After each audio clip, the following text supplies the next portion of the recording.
Next up is a quick tour of our Insite portal. If you haven't discovered already, you can access the Insite portal directly from the Contra Costa College website. Also, there's an app for the Insite portal that I find extremely helpful and user-friendly.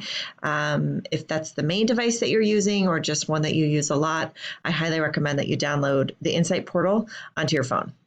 Okay, so we're going to log into Insite here. And I just, like I said, want to give you a very brief tour of what you see when you're here. There's a lot of things you can do here. Access Canvas, which I think you're all familiar with as you're in this course. Also, our academic calendar is here, which is important. I have some alerts going. I'm going to leave those go for now. This is an important one. Please be sure you're checking your Insight email. There's a way you can have your email forwarded to your Gmail or whatever other email account, personal email account you have, but this is the only way that the college will communicate with you. That actually is an effort to protect your privacy and ensure that the email goes directly to you and not to someone else. So please be sure that you check that regularly for updates, changes to your registration, etc. The payment tile is where you can pay your bill if you have one.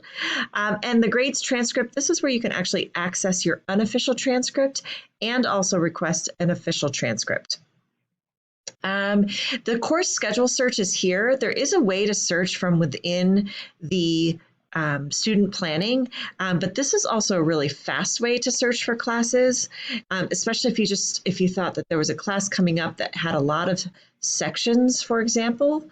Or if you thought, well, what are the exact history classes that are going to be taught in the spring semester? You can look and see all of the history classes that are going to be taught, who's teaching them. So this is that actual schedule that will give you a lot of information.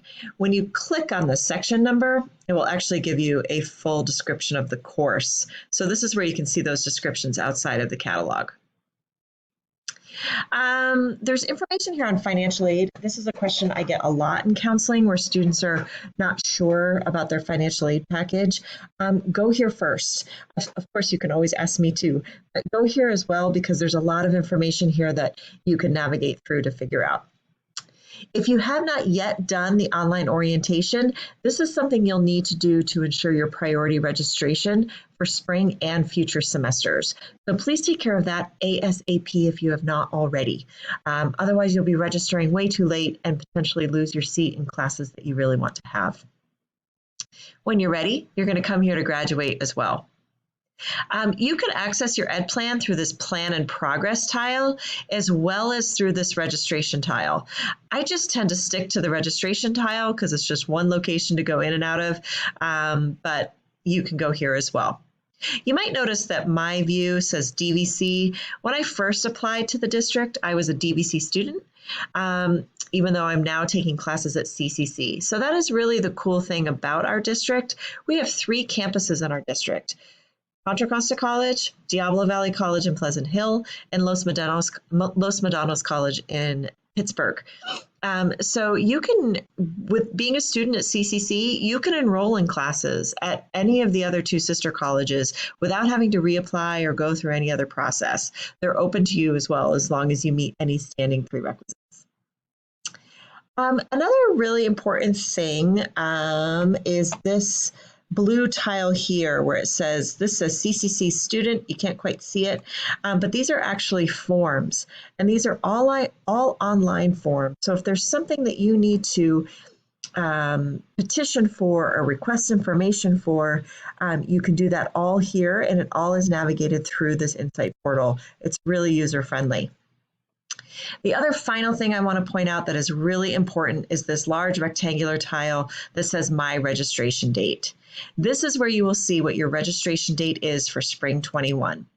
So as you can see, my registration date for spring, as it's loading here, it was on November 24th at 11 a.m. I have priority because I have completed the online orientation, I have an educational plan, and I've done the placement. So those are the things that you really need to make sure that you have completed: the orientation, the placement, and the educational plan, which we're doing in this class, to make sure that you get that early registration. If you see a January date here, that's way too late. I don't want you to wait that long. Chances are you're just missing the orientation or you haven't yet done the placement that is included in this class.